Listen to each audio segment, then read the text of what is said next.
Alors cette vidéo date de 2016 et lorsqu'on regarde le dossier d'accusation que je vous ai analysé sur ma première vidéo de Cassie, elle en parlait déjà. En mars 2016, lors d'un événement à l'Intercontinental Hotel à Century City, Los Angeles, Monsieur Combs s'est fortement enivré et a frappé Madame Ventura au visage, lui causant un œil au beurre noir. Après qu'il se soit endormi, Madame Ventura a tenté de quitter la chambre d'hôtel, mais alors qu'elle sortait, Monsieur Combs s'est réveillé et a commencé à crier sur elle. Il l'a suivie dans le couloir de l'hôtel en criant dessus, il l'a attrapée, puis a pris des vases en verre dans le couloir et les a lancés sur elle, faisant éclater les verres autour d'eux alors qu'elle courait vers l'ascenseur pour s'échapper. Elle a réussi à entrer dans l'ascenseur et lorsqu'elle est arrivée au lobby, elle a rapidement pris un taxi pour se rendre à son appartement.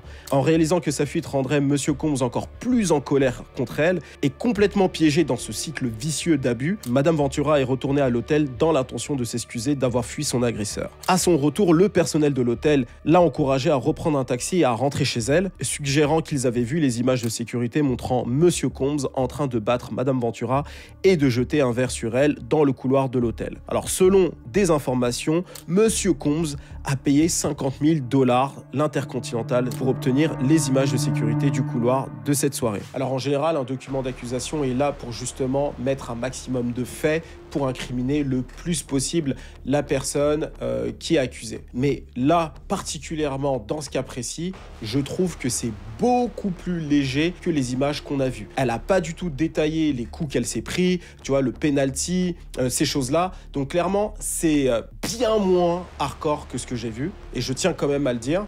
Et il y a aussi autre chose que je tiens à dire, lorsque tu regardes Cassie au sol après s'être pris les coups, elle fait un regard de victime, mais elle fait pas le regard d'une fille choquée par ce qui vient de lui arriver. Elle avait apparemment l'habitude de se faire taper avant, et donc là, au moment où elle se prend les coups au sol, on a bien l'impression qu'elle a l'habitude de se prendre les coups, donc elle est vraiment en train de subir quelque chose qu'elle vit au quotidien. Et même moi qui ai lu les agressions qui sont décrites dans ce document, lorsque tu vois cette vidéo, tu es encore plus choqué. Parce qu'il y a clairement une différence entre croire, ce qui était notre cas, je pense à la plupart d'entre vous, je l'ai vu, voir et savoir. Là, on sait, et c'est concret avec des images. Donc les gens sont d'autant plus choqués, et c'est pour ça que sur les réseaux, il y a eu une vraie vague de soutien pour Cassie. Et elle a d'ailleurs remercié les gens.